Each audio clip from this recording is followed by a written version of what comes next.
Okay, let me ask you something uncomfortable. If you were 35,000 feet in the air, and all of a sudden you start feeling tightness in your chest, or you start getting dizzy, or you feel like you're about to faint, and you call the flight attendant to help you, and that flight attendant jumps on the PA system and asks, is there a doctor on board? If that individual comes and sees you, are you going to say, stop, before you touch me, tell me where you train?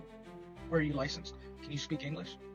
Newsflash, your body's about to fail you, and the first thing you're thinking is, what did they get on their board scores? What was their class rank? Whether they trained in Toronto, Thailand, or Turkey? Of course not. I'm sure we've all seen this. We probably saw it on a TV show. We've all maybe witnessed a scenario like this. A passenger collapses, the cabin gets quiet, the crew starts to move fast, the flight staff, at that point, they don't pull out their laptops and check LinkedIn.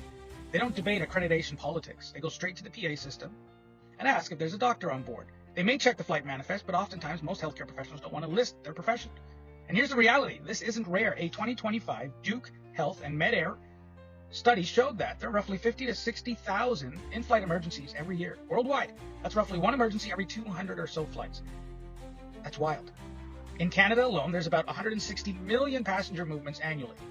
And so that's roughly 6,000 to 7,000 in-flight medical incidents per year. So when that PA call goes out and a doctor responds or a nurse responds or a paramedic responds, maybe not a dentist or a chiropractor, just teasing, many of them are internationally trained. And nobody says, wait, were you educated abroad? Because in that moment, competence matters, action matters, human life matters.